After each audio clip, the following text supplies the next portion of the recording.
एक समय ऐसा था जब पूरे भारत पर मुगल बादशाहों का शासन चला करता था।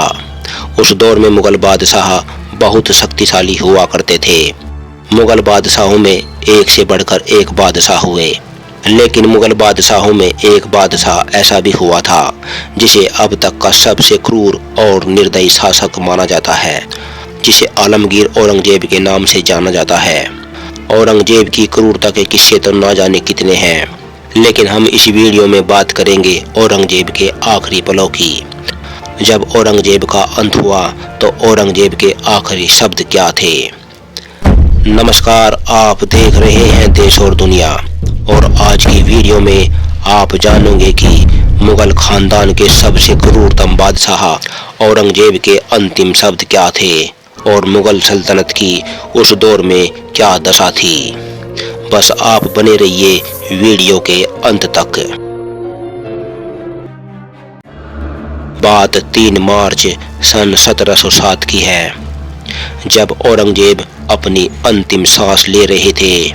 उस वक्त औरंगजेब अहमदनगर के पास भिंगर में मुगलिया आवास में मौजूद थे। औरंगजेब की उम्र मौत के समय लगभग 90 वर्ष की थी। औरंगजेब ने भले ही एक शक्तिशाली जीवन जिया हो, लेकिन उसके जीवन के आखिरी कुछ वर्ष काफी कष्टदायी और दुखदायी रहे। आखिरी समय में औरंगजेब की हालत इतनी खराब थी कि वह हर समय अल्लाह से अपनी मौत की दुआ करता था, क्योंकि वह उस कष्ट को बर्दाश्त नहीं कर पा रहा था। औरंगजेब ने मरने से पहले एक खत भी लिखा था, जिसमें उसने अपनी मौत से पहले वह क्या सोच रहा था उसके बारे में लिखा था।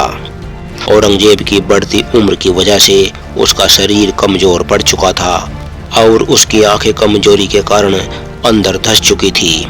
उसकी एक टांग भी बेकार हो चुकी थी, जिसकी वजह से उसे खड़े होने के लिए भी किसी दूसरे के सहारे की जरूरत पड़ती थी। हैरानी की बात थी कि एक और तो औरंगजेब का शरीर बढ़ती उम्र के चलते साथ छोड़ रहा था, लेकिन इन सब के बावजूद भी उनके अंदर लड़ने का जोश अभी भी बाकी था। इधर उधर आने जाने के लिए औरंगजेब ने एक लकड़ी की पालकी बनवा रखी थी। जब उसे कहीं आना जाना होता था तो वह सैनिकों की मदद से उसी पालकी में बैठकर जाता था। उस समय औरंगजेब को सब पागल समझने लगे थे। उसकी बातों पर भी कोई विश्वास नहीं करता था। अपने आखिरी समय में वह कहता था कि उसके सपने में अल्लाह आकर कहते हैं कि वह 100 वर्षों तक जिंदा रहेंगे। औरंगजेब के बीमार पड़ने के बाद मुगलिया सल्तनत बिखर चुकी थी। सेना के हालात भी बिगड़ चुके थे। उन्हें 3 वर्षों से तनख्वाह भी नहीं मिल रही थी। मुगलिया सल्तनत पतन की ओर जा रही थी। मुगलों की ऐसी स्थिति देखकर उस समय मराठों ने सबसे ज्यादा फायदा उठाया। वह किसी भी समय आक्रमण कर देते थे। हर दिन मुगलिया सैनिकों और जानवरों की मौत होने लगी और मुगलों के खजाने लूटे जाने लगे। चारों तरफ सैनिकों के मृत शरीर पड़े हुए सड़ रहे थे, जिससे चारों तरफ बदबू फैली हुई थी। हालात इतने बिगड़ चुके थे कि मुगलों ने एक विशाल गड्ढा बनवाया ताकि मरे हुए सैनिकों या जानवरों को उसमें फेंक दिया जाए। औरंगजेब की मौत के समय मुगलों की इतनी बदतर हालत हो गई थी कि वह अपने सैनिकों का अंतिम संस्कार तक भी नहीं कर पा रहे थे। पूरी मुगलिया सल्तनत में केवल भ्रष्टाचार ही दिख रहा था। वहीं दूसरी ओर मरे हुए इंसानों को जानवर खाने लगे थे। चारों तरफ बीमारियां, सूखा, अकाल, भुखमरी फैली हुई थी। दूसरी तरफ मराठों की फौज के डर से मुगलिया सल्तनत में दहशत फैली हुई थी। उस समय मुगल हो या मराठे, दोनों ही नरक यातनाएं झेल रहे थे।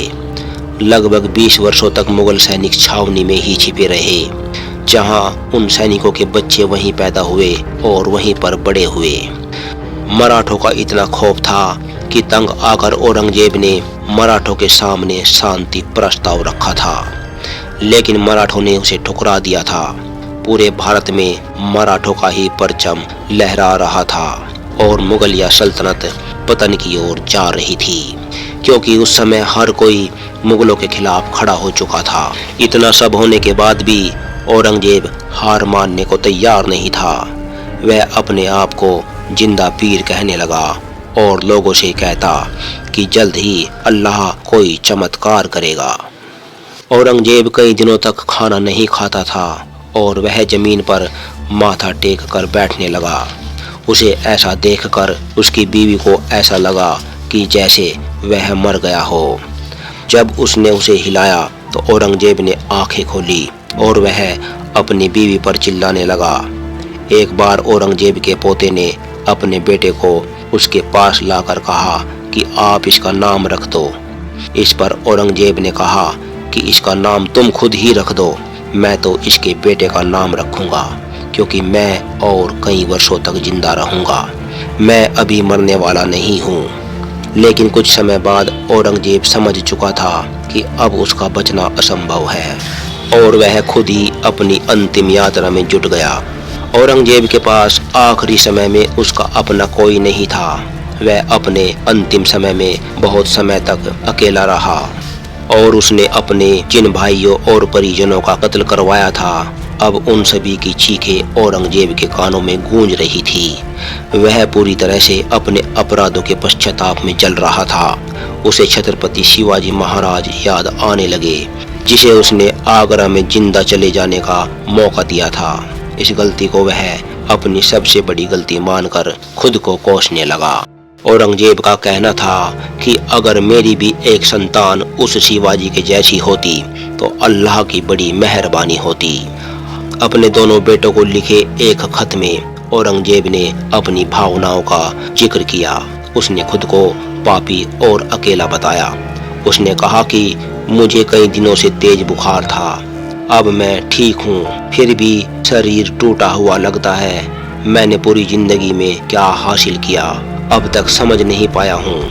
वह अपने जीवन को व्यर्थ समझने लगा। उसने आगे लिखा कि मेरा अल्लाह मेरे दिल में था। मैंने सत्ता के लिए न जाने कितने बेकसूरों का खून बहाया। मैं जन्नत में जाऊंगा या नरक में सड़ना पड़ेगा, ये तो अल्लाह ही जानता है।